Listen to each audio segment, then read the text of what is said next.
following announcement has been paid for by the WZWA network.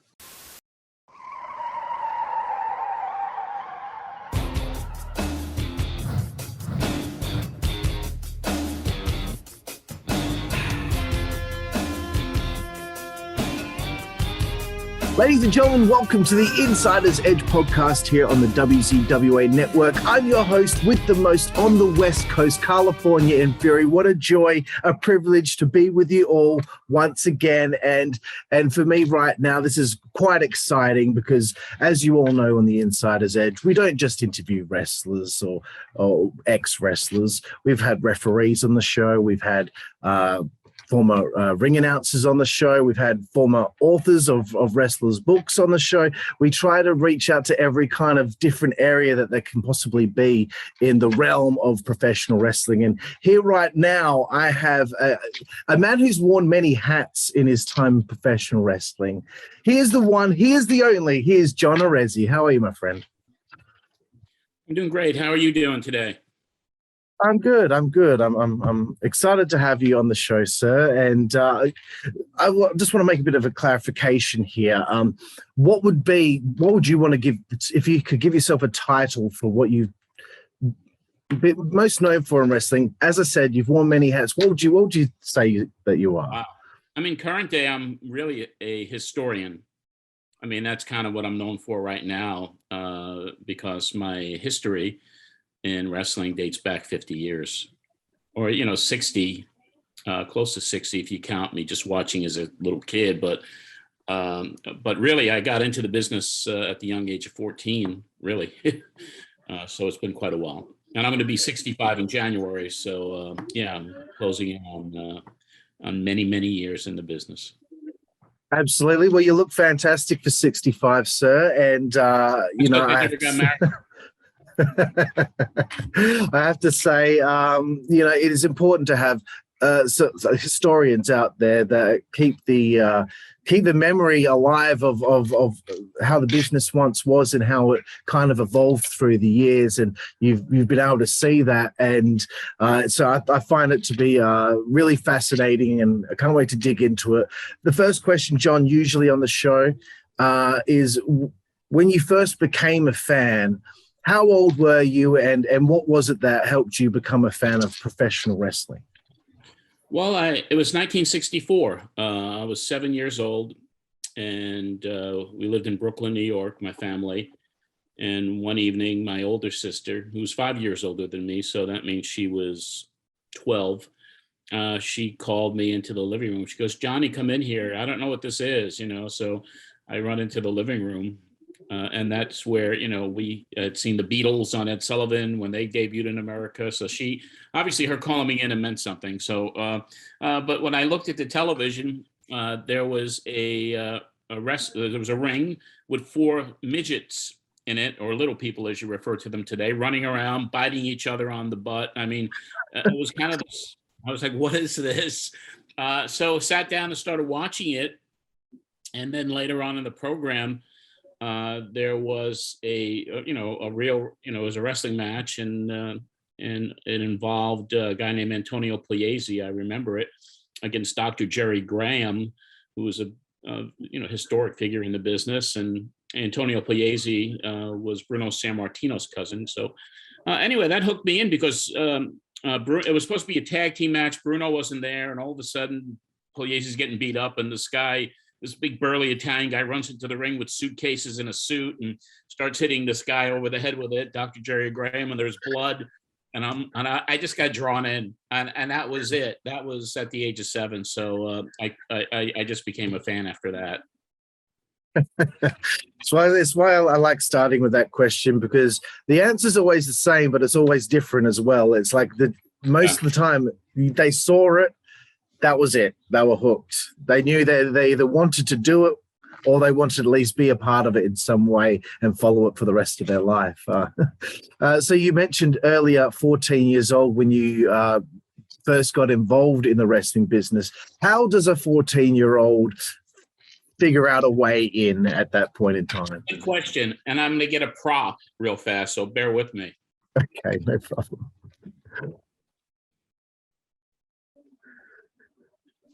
As a fan, I started watching wrestling, getting all the magazines, and as a teenager, I mean, just started really getting into it. And one guy that who I really was just amazed by was Fred Blassie, Freddie Blassie, classy Freddie Blassie, and he was one of the most brutal villains, one of the most believable heels in the history of the business. And early on, I started reading about him, about his comebacks from not just losing a kidney to bouncing back after hepatitis and always getting back in the ring and causing a riot against Bruno Sammartino in New Jersey. And I was like, this guy is great. And then in New York, we started getting some TV coverage from the West Coast, the Olympic Auditorium in Los Angeles. And there he was this baby face. He was this incredible, beloved hero. And I was like, this guy's amazing. So as I started and I attended my first live wrestling match in New York at 14, there was a New York state law where 14 and under could, 13, up to the age of 13, 14, you couldn't get in. So you had to be 14 to see a wrestling match. And when I went to my first live show in August of 71, it just drew me in. And then I just had the idea, it was like, because Freddie Blassie was now coming in there to challenge Pedro Morales. And I was like, I'd love to start a fan club for this guy. And so that's what kind of started me. I did a fan club for Fred.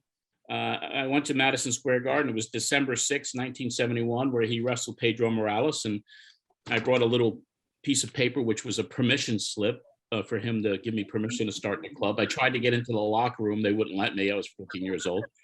But a security guard brought the permission slip in, and 10 minutes later, it comes out and it's signed by Fred Blassie. And I was like, oh my God, this is great. And the friend I was with, he's like, that's not real. Anybody could have signed that. And so I mailed it out to a guy in California who used to run Freddie's fan club, who worked for the Olympic Auditorium, named Jeff Walton.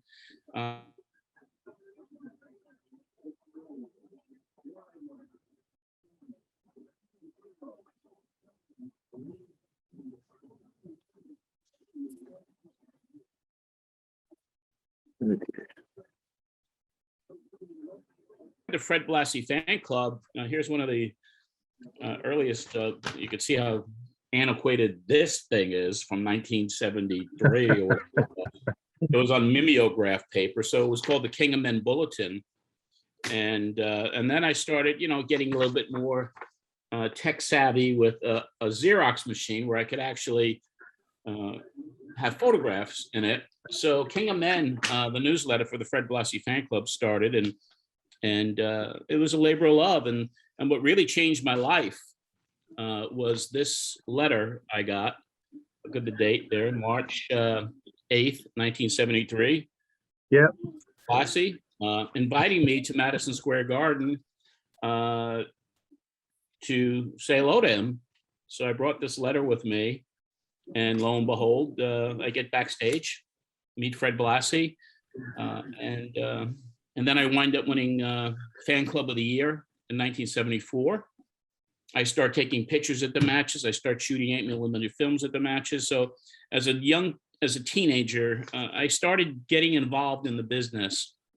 And then at the age of 16, I actually bullshitted my way into getting a press pass for Madison Square Garden. So I was able to sit at ringside with all the photographers, and I started shooting pictures and writing stories, articles for all the wrestling magazines at the age of 16 years old.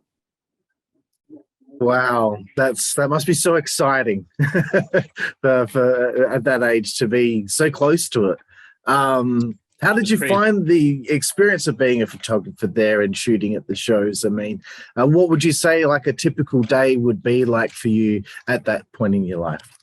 Well, once I, as the fan, I would go early, hang out, where the hotel was, where these guys were staying. And then afterwards you go, you try to get into the bar where they're all hanging out. But as a photographer, literally the day was great. I mean, because you would have to go to the offices of the WWE at the time was called Capital Sports.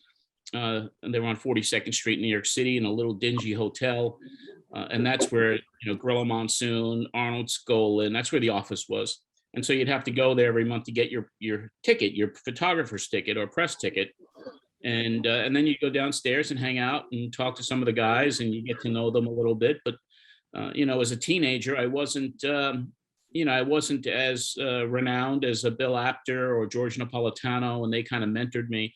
And then you'd hang out, and, you'd go to the show, you'd shoot ringside, you go backstage first and do your interviews in an area where they kept the photographers and the reporters, and then you went to shoot the matches at ringside. So for me, I mean, there's and I just started a new podcast which I talk about 50 years at the Garden.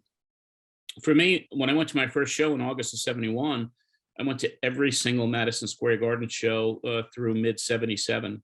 I didn't miss a show. So I have thousands of photographs, and I even shot 8mm films before I had my press pass of Andre the Giant's debut match at Madison Square Garden, and so much other stuff. But yeah, it was just kind of an interesting ride. Absolutely. And you mentioned Bill Apter's name, so I have to go there because obviously he's like such a legendary figure in what it is that he does. And has done for a long time. What would you say would be something that you learned, or the best lesson maybe that you learned from Bill? The best lesson. Well, he always was so kind to me. To this day, he is. We're still friends. But it was kind of like respect the business, respect the privacy, respect kayfabe back then, because it was all kayfabe. And so that was kind of what I learned from Bill. And Bill also, I sold many photographs to his magazines at the time, where he was the chief writer, reporter. So he always helped me along. He always had words of advice. Even recently, when my book was coming out, even before the book, he was giving me some advice on the marketing of the book and how his book is still alive after many years being in print. And so, I mean, I really respect the guy. I really do. He's a really good man. Excellent. I always like to get a shout out to him if anyone brings him up on the show. Speaking of another great guy, doing my research, I have to ask about this man here, Ernie Roth, the Grand Wizard of wrestling. I haven't had the chance to talk to anybody that knew him. So now's the opportunity to learn a little bit about him. Please tell me a little bit about your friend. I tell you, Ernie was maybe, as far as the insiders, other than Freddie Blassie, who I knew because of the fan club. But once I got to know Ernie back then, he became a friend pretty quickly. He was always the guy who would help you in the back, like, because it was very secretive and it was all kayfabe. He, if I wanted to interview somebody, he would he's okay. You could talk. John is a good man, and so he was always like that. And there was a couple of times that he was really instrumental in one time saving me from Ivan Putski. I was writing for Ring Wrestling magazine, and we're in Philadelphia at the TV tapings, and when you go to the show, if you work for a magazine, you'd bring copies to give to the guys that you may have done an article about or whatever. So Ivan Putski had gotten a copy of Ring Wrestling magazine, and he was reading the letters section. And he knew I worked for Ring. I was a photographer, and he's reading it, and he gives me this eye. And I actually shot a picture of him, and he just was giving me like the stink eye, And then he was like, "You work for that magazine?" I was like, "Yes." And he was like, "They write about me being and he was in gimmick voice. They write about me being a stupid Polak. I'm not. You wrote that." And he was like ready to hit me. And then Ernie was like, "Hey, he's a writer photographer. That's a let. He has no. He doesn't put the letters in the magazines," and kind of used that situation. And then the other thing that he was really instrumental with, a couple of things actually. I mean, because I used to hang out with Ernie a lot, especially because I went to college in Boston, Massachusetts, and that's where he was located. And he was actually one of the promoters of the Boston Garden. He worked in the office for the WWF back then in New England. So he basically helped me greatly up in the Boston area as well, because I started a college radio show called Pro Wrestling Spotlight, and he'd get guests for me and he'd be on the show, and he was just a wonderful guy. And then finally, the last thing he did for me, which he might have regretted and I might have regretted, was I said I wanted to go in the ring and see what it would be like to be a wrestler. And he was like, "Why would you want to do that for? What are you, crazy?" And I was like, "Well, I just want to give it a shot, you know." And so he goes, "All right." And he set me up. And January 10th, 1978, without any training at all, I show up in Philly, as I always did, to take pictures, but this time with my gear. I bought some tights and boots from K&H Wrestling Wear, and Gorilla Monsoon was the booker, and Ernie comes out, introduces, you know, and he goes, "You got your gear?" Monsoon says to me. I was like, "Yeah." He goes, "Where have you worked?" Oh, I said, "I've done a lot of matches down south." And that was it. He said, "All right, heel or baby?" And I said, "Heel." And that was it. And I didn't even know what to do next, to be honest with you. And Ernie was like, and I said, "Ernie, can you," because I was even afraid to go into the dressing room. I mean, at this point, that's how green and stupid I was, but not stupid. I think it was crazy more than stupid. And I said, "Can you find out who I'm wrestling against?" And 2 minutes later, he comes out and he goes, "Dusty Rhodes." And he just shook his head and laughed. And I got the shit kicked out of me by Dusty because he knew I didn't know what I was doing. They actually had put a guy named Sylvana Sousa in with me to watch over me, because the word spread that I was the photographer guy. And even Vince McMahon said to George Napolitano, "I didn't know Arezzi was a worker." And George was like, "I didn't know either," because I didn't tell anybody. So I had a brief two-match career. I wrestled twice in that taping, and Ernie was responsible for getting me involved with that. So, ironically, the ironic part of it was that the following month I go to Madison Square Garden to take my spot at ringside, like I did for several years, and my pictures in the program, wrestling Chief Jay Strongbow, because that was my other match that night, and I get pulled out of ringside to the back. And they're like, "You can't take pictures anymore." And I was like, "What do you mean?" "Oh, you were just on our television this week, so you can't shoot photos anymore." So I was a jobber for that night, and I jobbed myself out of a job. Oh dear! And what you got for?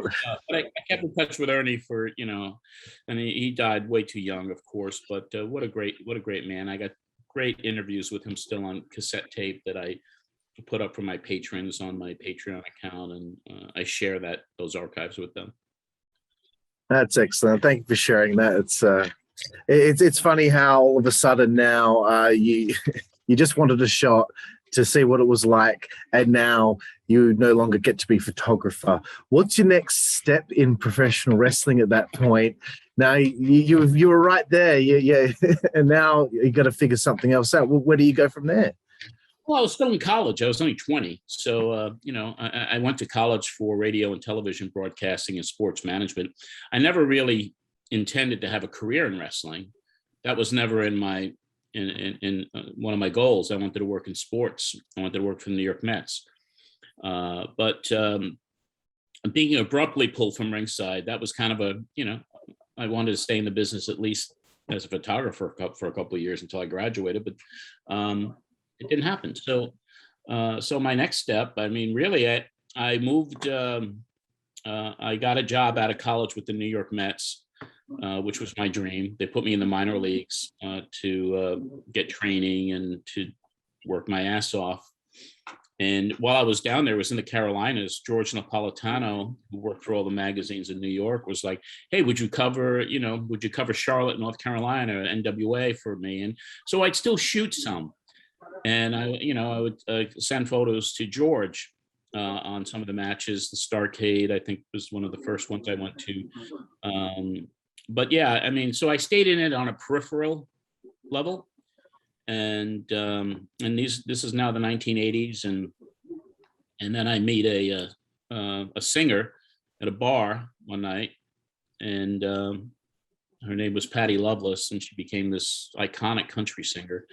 But anyway, I found her. She was a rock and roll singer. I can't believe she was so amazing. So I quit my job at the Mets and started managing her, and I knew nothing about the music business.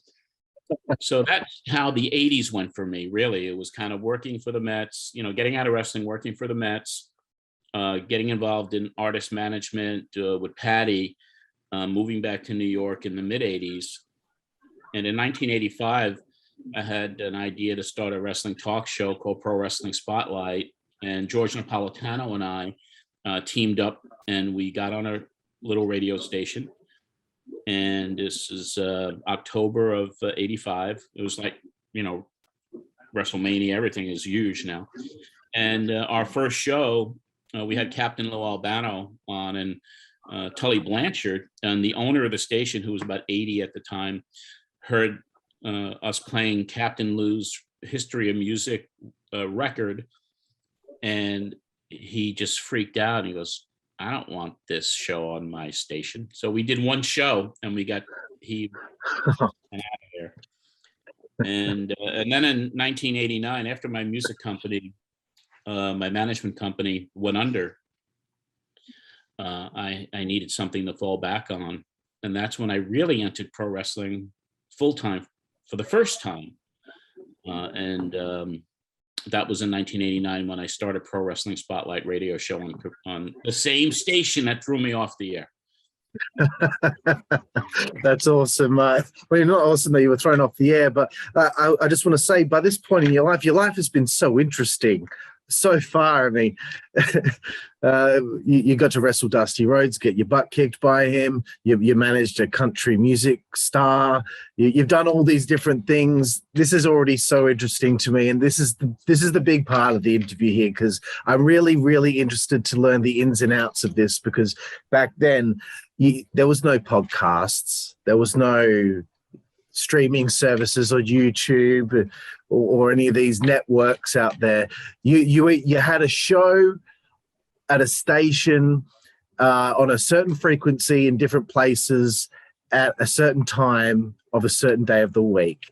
And this is anyone these days can just record themselves talking to somebody and say that they now have a show. But back then, a lot more goes into it, especially considering, the way that media was back then as it pertains to stuff like this. So how do you get something like that off the ground? I know you have to, I believe I heard you mention in another interview that you have to pay for your spot and then sell advertising to make your money.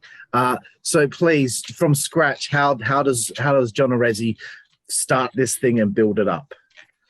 Well, getting to WNYG 1440 AM was the place that I put the show on, and it was the place I got thrown off of. But I also had worked for them in sales and did a little sports reporting. So I had a more credibility in 89 than I did in 85 with them. And basically they didn't want to hire me. They said, if you want a show, you could have the time, but you got to pay. So it's like, all right, what is it? I think it was like $200 a week to start for an hour. And then you got to go out and find sponsors. So, and it wasn't easy, because pro wrestling was still, not the darling of a lot of advertisers, national advertisers. So it was a struggle. And it was like, what do I do? Because I know the business is a work. How do I cover the business? So one of the first calls I made was to the WWF and introduced myself. And lo and behold, the PR director, a kid named Steve Plenamenta, knew me because as a kid, he was a fan of mine reading the magazines. Oh, and cool. I met him through a college friend. So anyway, he's like, all right, you're not going to be, you're not going to expose the business. I was like, no. So he gives me Jimmy Hart. And it was just kind of like the show just got off the ground. First week I have Jimmy Hart. It's all kayfabe for the most part. then, you know, my idol was Bruno Sammartino. I call up my friend Georgianne Macropolis, who I knew for years, who ran Bruno's fan club and was a beloved figure in the New York wrestling scene. And I was like, listen, I'd love to interview Bruno. Can you set it up? Can you ask him? And she says, sure, darling. And, you know, I was like, all of a sudden I'm talking to Bruno, I'm taping an interview with Bruno for my second show. And he starts just going off on the WWF and the steroids and Vince McMahon and all the horrible things that he witnessed in the mid 80s. And it wasn't the same business. And I'm like, holy shit. I mean, how the hell am I going to play this? She's saying some bad thing. So I reached out to the WWF and I was like, hey, listen, I just want to let you know, I interviewed Bruno. You did? Yes. And he didn't say a lot of things. Can we hear that interview? I was like, I have to play for the station. And I played for the station management. And then the station management brought their attorneys in. And here it is, week number 2. And I'm talking to attorneys and they say, well, you can't play this or you can't play that because we don't want to, you know, set ourselves up for a possible lawsuit. So I had to call Bruno back and say, can we redo this interview? And what do you mean? I was like, just because some things were said. And so I interviewed him, was more watered down.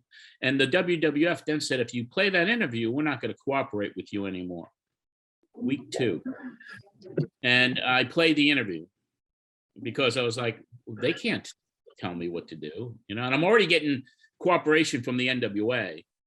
I mean, I knew a lot of Paulie. I knew a lot of people from years ago, the NWA. George made his introductions for me and helped me.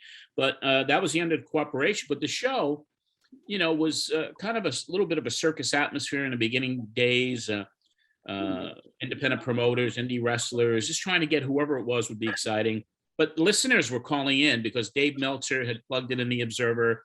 I got a little publicity here and there, and I had a small little station, only 1,000 watts, but we were rocking on the phone calls and the listeners.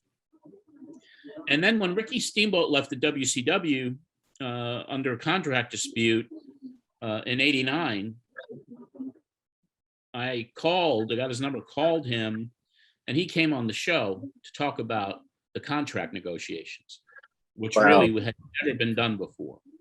I mean, totally shoot on what happened. And all the newsletters, everybody picks up on it. And then Jim Hurd, who was running WCW at the time, NWA, he comes on the show the following week to talk about it. And we're off to the races when it's now, all right, now we're tearing this curtain down a little bit. So that was kind of the start of the evolution of the show, becoming an real insider type of show. And we stayed at that little station up until September 1990, and then we moved to a bigger station. And then, it's a long history. I mean, the show was on the air literally for 6 years at the time. That is incredible. I feel like I've heard some of these stories before and some of the things I've looked up on about you, but to hear them in full like that, that's so funny how within the second week you've already caused this ruckus and you didn't even really intend to. You just wanted to interview Bruno. My hero, the guy that my very first time watching wrestling, he was the guy, and I was like, my paisan, my Italian, my hero, Bruno. I mean, the legend, living legend at the time. I mean, and then I get in trouble with Vince McMahon's company. Oh, that's great. I love Bruno. I love how honest he always was. Okay, so this was another thing I wanted to bring up because the hustle, and this is what I try and do for my show. I try so hard to get as many guests as I possibly can, and for me, it's hard when I'm an unknown person from the other side of the planet. So I want to know. You've done a great job. I've seen your guests. I've seen your list. You've done a great job, man. Thank you. It's been a hard trot, but I feel like I'm really starting to get there now, and I've been very honoured to have had so many great people on the show, you included, sir. And so you know, when you're hustling and you're trying to get guests, you know, how hard of a task was that at certain points? You know, was there ever a guy that you wanted to get that you just couldn't get? Please tell me about the difficulty of the hustle. Well, I mean, I couldn't get any WWF guys, and especially Freddie Blassie. I mean, that was kind of like, I didn't get him till September of '91. Yeah, I mean, you want Ric Flair, you want the big guys, and Flair was always very suspicious. He, you know, the word got around once that Ricky Steamboat thing aired that my show was kind of an insider show. So that was always difficult, but there was so much cooperation.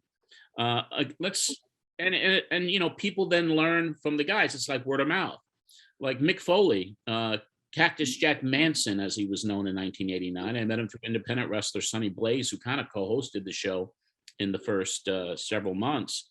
And he was a friend of Mick's. Mick's from Long Island. I'm from Long Island. And he goes, "Can you bring Cactus Jack Manson on the show?" And he had just completed this run in Texas with WCCW, World Class Championship Wrestling. And so it's like, absolutely, bring him on. And he comes in character, stands up for 2 hours, just blows everybody away. And he became a regular guest on the show for the entire history of the show. I mean, I was with Mick last week. He was here in Nashville doing a stand-up comedy show. And we were talking about it. I said, out of all of the guests, you were the guy who was on more than anyone else. You and Paul Heyman, Paulie Dangerously at the time. So I had a friendship with Paul Heyman too, which was it goes back to Fred Blassie fan club. Because Paul was a member of the Fred Blassie fan club as a little kid. And then after I stopped the fan club, he took it over. He ran the fan clubs for the Grand Wizard, Freddie Blassie, and Lou Albano. So Paul knew me. And when I reacquainted myself with Paul in '89, you know, the first thing he does when he sees me, he was like, "John Arezzi, boy, did you get fat," you know.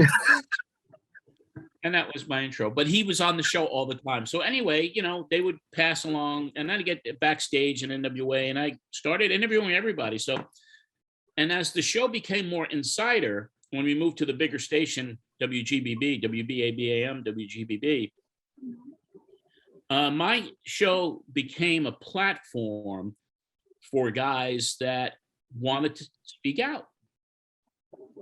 And it was Eddie Gilbert. It was the Jimmy Cornettes. It was, there were so many that just started seeing my show as kind of like, we can actually talk as real people here. And so it kind of evolved. And it really started to take off in a major way with the steroid stuff that went down. And so, I mean, it's just kind of an evolution of a crazy time period in my life with all the radio shows and all the havoc and that the show created. Yeah, no, I did see Dark Side of the Ring last week, and actually, I think the day that I had contacted you, it didn't even dawn on me what episode was coming out next of Dark Side of the Ring, and it kind of blew my mind because I think, you know, it was only maybe 12 hours prior to it airing, possibly, or maybe it already aired. I just asked you to be on my show, not even thinking about the fact that, you know, this was pretty good timing, the fact that this episode was coming out and interviewing you for my show. So when I saw you on the episode, I was like, oh my God, of course. And I guess I would to kind of, now that you've mentioned it, kind of go down that road because I really did laugh at the part where you were on Phil Donahue and you're talking about how you kind of caught Vince out on something that, you know, he said that wasn't true, and then Dave chimed in, and then Vince kind of looked a bit silly and gave you gave you the evil stare. Very Please, area. please tell me about the experience of being on Phil Donahue that day. Walking into the building, what's going on in the green room? Do you meet Vince beforehand? Do you meet Dave beforehand? What kind of happened there that day? Well, first I want to say in regard to that piece where Vince, when I asked Vince, weren't you devastated? Because I talked to Dave, and Vince thought it was a setup, and it wasn't. It was not a setup, because he told Dave after the show, you guys set me up, and he always thought that we set him up, which never was the case. But once that happened, it wasn't a setup. But that whole Donahue show really was predicated on was going on in the sex scandals at the time. That show was built around the sex scandals, not necessarily the steroid stuff. And then steroids were brought into it, obviously. But it was a very tense atmosphere. It was a tense day. And, listening to Jerry McDevitt on the dark side when he was like saying, why would someone send dark suits or dark shirts to John's apartment, that was not something that really had to do with the steroids or the steroid stuff, because that day on the Donahue show, it was about the sex scandals, and I was being brought on to talk about my knowledge and just kind of share the experience of somebody that was going through it and reporting on it. So when those gentlemen, whoever they were, came to my apartment and spoke to my mom and asked if John Arezzi lived there, and she said yes, and they said, well, tell him he lives in a dangerous neighborhood. It could have been a number of people who sent somebody over there. It could have been Mel Phillips. It could have been Terry Garvin. It could have been, the other people who were accused. It could have been a number of people. So, and who, I'm not accusing anyone, but I said it could be. But the way McDevitt portrayed it on the dark side was like, why, who would send somebody to John's house, or John's apartment. So he was dismissive of me, and he was 30 years ago. I'm like a pesky housefly that never went away and keeps swatting me, but I'm still around. But that whole day was very tense. We were all gathering in the green room. It was Bruno, it was Dave, it was me. I guess Murray Hodgson was there or whatever. And then Phil Donahue brings McMahon in. And we, there were rumors that he would be there, not be there. There was a lot going on. So when Vince came into the green room, I just remember everyone was like, and I remember Vince saying, how you doing, guys? And he was so nervous. And Bruno was like, Bruno just at the time despised him, especially because Bruno had appeared with him on the Larry King show a few nights earlier, and they had a pretty bad exchange. And Vince and Bruno fortunately didn't do anything, and that's why they even sat they separated Bruno and Vince on the set, because they knew how much heat was going on there. But it was a whole tense atmosphere, and everyone was expecting Tom Cole, the late Tom Cole, he killed himself last year, and he was the main accuser of the Mel Phillips stuff and everything that was going on. We expected Tom to be there, and Tom was there, but he had cut a deal with the WWF before the Donahue show, where he got a check, and he got his job back, or elevation to a ring announcer position, and he winds up sitting in the audience with Linda McMahon and Miss Elizabeth. So he's there in the audience, and we're all like, holy smokes.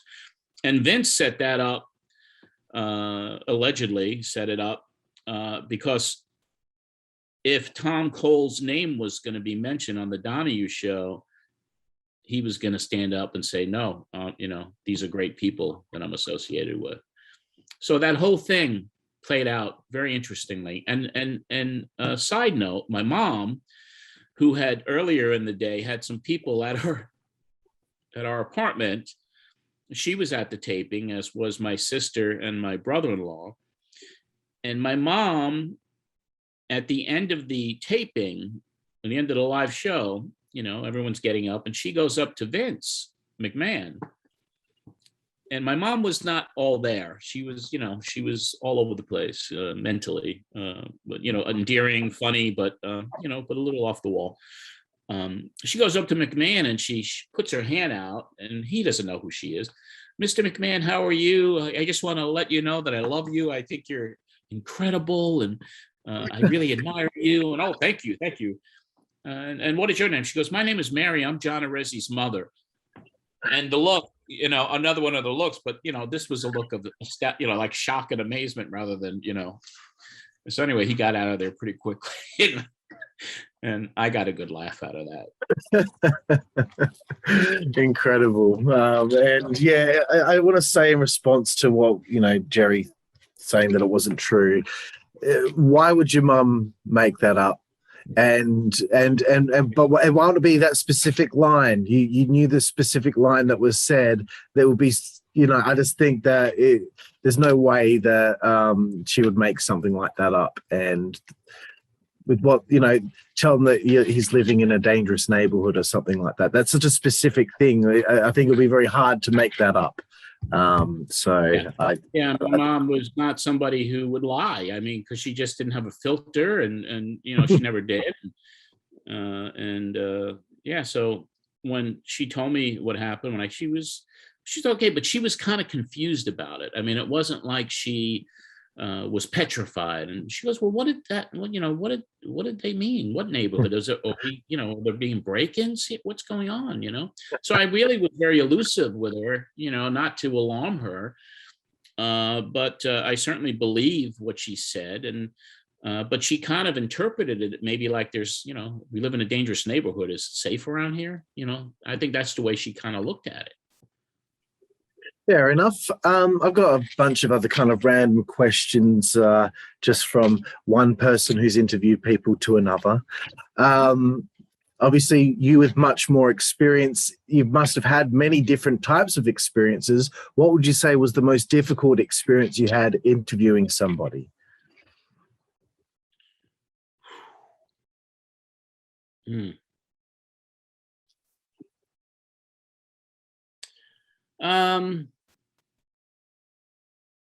Guys, Sid Vicious was not the kindest, because he just was annoyed with me, and he's a very imposing figure. So, but most of the time, I mean, it's been said that I knew how to kind of diffuse any situation, or people got comfortable talking to me.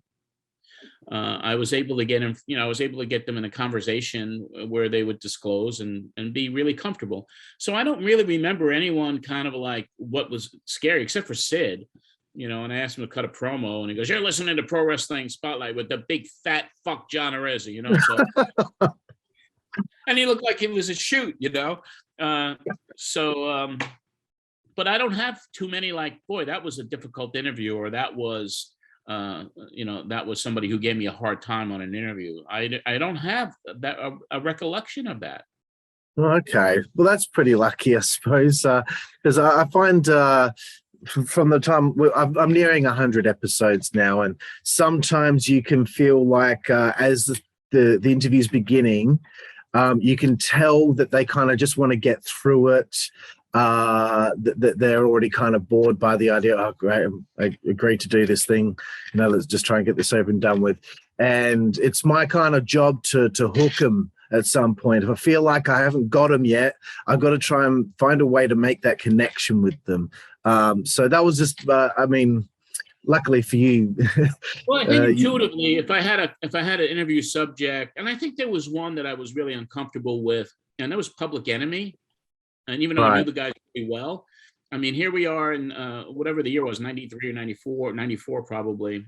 And they came on in character on my show. And my show at that time was not a show you come on in character. So that was a difficult navigation. And when I had the UWF at Herb Abrams, and he, was helping him promote the New York debut, and he had, Dr. Death, Steve Williams, and Paul Orndorff, and, that was kind of hard to control because they were all doing wrestling angles with each other on the radio. And that was kind of like, all right, let them go. It is what it is.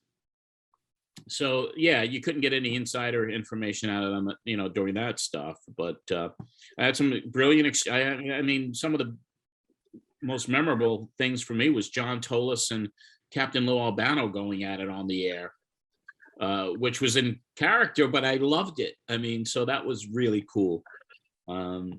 There were so many situations like that, the Herb Abrams, Terry Funk exchanges, and when they were both on the show at the same time, and Herb Abrams and Eddie Gilbert. I was just listening to it because I uploaded it for the podcast. Incredible stuff. I mean, just each one of them was different and unique and exciting, but some of them if they're not gonna get comfortable with you, then what can you do? I mean, you just got to write it out, and then you go on to the next one. Yeah, I know how that feels. You never have a lack of people to talk to. That's it. Is there somebody that you never got to have on the show back in the day that you wish you had the chance to? I would have loved to have Owen Hart on, and we had talked, and I did a backstage interview, a taped interview, but I always wanted to have him on, actually, as a kind of a guest to take questions, and we were never able to work it out. So he stands out to me, and there are, of course, a lot of WWF performers that I would have loved to have on, but I never had access to them. I didn't bring Vern Gagne on, so that would have been a nice one to do back then. But most of the guys that I really wanted that were outside of the WWF, I was able to get. Fantastic. We're getting towards the tail end of the interview here, John. I wanted to ask you, I believe you had a show going out with Brian last called Pro Wrestling Spotlight Then and Now. Yes. I just wanted to know what happened to that show. I know you've got another show starting or has started that I'd like to started, and I think it's number 2 in your country right now with podcasts. But good. The Brian Glass situation, I mean, Brian and I knew each other for several years, and in 2019, he and I talked about, because I had all my archives at all the shows, so we started a podcast called Pro Wrestling Spotlight Then and Now. A phenomenal show, loved it, where we would review all the episodes of Pro Wrestling Spotlight in chronological order from all those years ago. And Brian and I had a great chemistry on the air. Great show, great relationship. He had a great team. And I certainly appreciate the opportunity to work with him over the 2 years that we did the show together. But then a couple of years ago, when I got back into wrestling, I mean, I was networking and I met Conrad Thompson. I saw what he was doing with StarCast and all the things that he was building. And I was kind of like, this guy is cool. And when I met Conrad for the first time, he was like, yeah, oh, you're that guy, John Arezzi, because everyone says I'm the next John Arezzi, because I'm doing conventions and radio, podcasting. And we kept, and I told Brian, he goes, I don't like that guy. I mean, no, don't do anything with him. And this was a couple of years ago. So I was like, I'm not an employee here. We do a podcast together. So, then I started having conversations with him. And there's nothing wrong with talking to someone. And then earlier this year, we were talking about doing some stuff together. I mean, not Pro Wrestling Spotlight related. I have a massive archives. So we had talks about doing several things, but nothing that had to do with Pro Wrestling Spotlight. Yeah. And then I was very transparent with Brian, and I told him that I'm in conversations with, Conrad, and then he just didn't want me to do anything. I don't share talent, and I don't like that kid, and just all of these things. So I said, really, I mean, there's nothing imminent. It just talks, and I was just being honest. So in late June, we had a conversation, and Brian is like, well, I'm going to give you a deadline of a couple of weeks, and you think about it. And I just thought, I was like, well, there's nothing imminent, and I still want to continue the show. And I told Brian, I mean, there's nothing imminent. He goes, well, then I'm going to remove myself from it, and we'll get another host. And then he just said, I just don't want to do it. And then that was it. The show was over. It was done. I felt terrible about it, and still do. But everything happens for a reason. And even though I have nothing but respect for Brian and what we did together. And I think he's a fabulous personality with Jim Cornette and what he's built there at Arcadian Vanguard. But everything happens for a reason. So I've relaunched the show. And the show now is more reminiscent of what I did years ago, because now we have guests. And now I have a new co-host, Bob Smith, who worked as the managing editor for Pro Wrestling Illustrated, the wrestler inside wrestling. He was executive editor for WCW magazine years ago. And he was a frequent guest on Pro Wrestling Spotlight. So the chemistry I have with Bob is now more conversational, and we're doing deeper dives into it, but the show is back. And I looked at my rankings today, even in just 2 weeks, we're number 8 in the United States of all wrestling podcasts. And there's only 250 that make the list. So we're number 8. In Australia, I think we're 2, and in several European countries, we're number 1. So we're getting thousands of downloads for the new rendition of the podcast, which is called Pro Wrestling Spotlight, just John Arezzi's Pro Wrestling Spotlight. And each and every week, we cover the show that happened 30 years ago. So it's a great sense of history. And I started a new podcast, which dropped last night, actually, about Madison Square Garden. I was approached by some people, and they're like, well, you went to all these shows, and what are your memories? So we're putting together a monthly show that actually drops 50 years to the day of the show I attended at Madison Square Garden. So let's say the episode that's right now that's out talks about August, and then we do one for this October show, and then the next show drops November 15th, 50 years to the day I went to that Garden show to see Blassie versus Morales. And then December 6th, that'll drop 50 years to the day of that show. So it's simply called Matt Memories of Madison Square Garden. 50 years of wrestling at the Mecca, and the Mecca is the arena of Madison Square Garden. So that is cool stuff. I mean, so I'm happy. And I respect Brian. Brian is not enamored with me anymore. And what can I do? I don't like the fact that he has said things about me, but I'm not going down that road. And it hurts that we're not friends anymore. And that's up to him. It wasn't me. Absolutely, mate. It's, taking the high road is the best way to go. And, if he's the only one that is saying anything, that in the end it makes him not look so good. So hopefully he'll come to his senses at some point. He's got a big fan following. He got a big fan following, but I think it's been silenced. When it first happened, I was getting a lot of the trolls, and you should have stayed with Brian and this, but I didn't engage with that. I'm not about that. I am about sharing history, and it's all quieted down now, especially with the podcast launch. It's like the numbers are bigger than when I was with Brian for the first few weeks. So we'll see where it goes, but I have no hate in my heart for anyone. And one thing about the wrestling business, and I know you have to wrap it up, but I love wrestling. Wrestling has been in my blood since I was a little kid, but I despise the business of wrestling. I don't like it. And if anything's going to sour me, I mean, I'll just turn the page on it because I don't need the aggravation.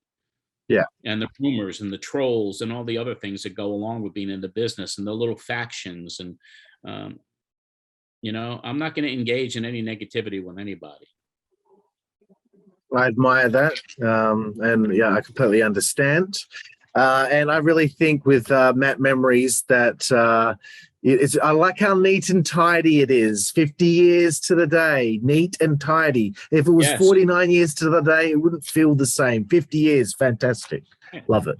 And it's 30 years to the week each time we drop a Pro Wrestling Spotlight podcast. This Brilliant. Is what happened 30 years ago this week. It's crazy. That's excellent. And if anyone out there, you need to find the links, this is on YouTube. Look in the description down there. I'll put links to everything that John's doing right now with Matt Memories and the book. And of course the book. Of course, we're going to have all of that down there. Where to find it, how to buy it. You got it covered, of course. Okay, John, this is the final segment of the show. 5-second frenzy, 5 seconds to answer each question. Even if you break the 5-second rule, it's okay. You won't get in trouble. And our listeners will not send you hate tweets, I promise you. Thank you. Okay, the first question, it is about wrestling. Who is your favorite professional wrestler of all time? Fred Blassie. Excellent. Now, usually we have professional wrestlers on the show. You did, however, wrestle twice. This next question is favorite opponent. Dusty Rhodes. If you could think back to one particular match in the history of professional wrestling that would be your favorite, what would you pick? Bruno Sammartino versus Spiro Sarion. Very nice. Getting away from wrestling now, what is your favorite book? So many. I read a lot. I would have to say Mankind's First Book, Mick Foley. Great book. Yeah, good answer. Moving away from books now, favorite TV show? Sopranos. Yes, I love it. I almost wore my Bada Bing shirt tonight. I got one too. I should have worn mine. Favorite film? Goodfellas. Excellent. We get Goodfellas and The Sopranos a lot on this show. I dig it. Favorite musical artist or band? Beatles. Nice. Very good. Moving away from the arts now. Favorite food? A good steak. Yeah, me too. Favorite place to eat on the road, John? The Palm Restaurant. Very nice. The third last one is, I don't know if you're a drinker, but it's usually your favorite alcoholic beverage. If you don't drink, just your favorite beverage in general. I do enjoy a good Pinot Noir wine. Excellent. Liquor, it's a Jack Daniels if I'm in the mood for the wine and a Jack. But I love Pinot Noir. Excellent. Second last one here on 5-second frenzy, John. Favorite female body part? You see a good-looking lady. What will the eyes go to first? Definitely the butt. Yes, I like it, John. We've got a lot in common here. And the final one, John, here. I don't know if you've said one curse word on this show, but I'm Australian. We fucking swear all the time. What is your favorite curse word? Fuck. That is the number one answer. If this were Family Feud, that would be the number one answer. Pafangul. Pafangul in Italian. Pafangul. That means up your ass. Excellent, John. Well, I'm actually I'm half Italian as well, so I feel like we're two paisans here, and it's been so fun learning about your journey in professional wrestling, and that was just touching the surface. I'm sure there's many more stories out there which everyone can find on Matt Memories. And what was the other podcast? It was. Well, it's called John Arezzi's Pro Wrestling Spotlight is the podcast, and the other podcast is called Matt Memories from the Garden. Excellent. Matt Memories from Madison Square Garden. Wonderful. So, we touched the surface in this interview, and if anyone wants to find out more, that's where you got to go to, because you're going to get the whole story as those podcasts move along. John, again, I want to thank you for your time. It's guys like you that have inspired people like me. So it means a lot to me to have had the opportunity to talk to you here today and share some of your stories. And, I feel like I've made a friend here today, John. Oh, you have. And it's been a pleasure to talk to you. Thank you, sir. And thank you, everyone out there, for watching the Insider's Edge podcast here on the WZWA Network. I'm Karlifornia in Fury alongside my new friend, John, and we will see you next time. Thank you.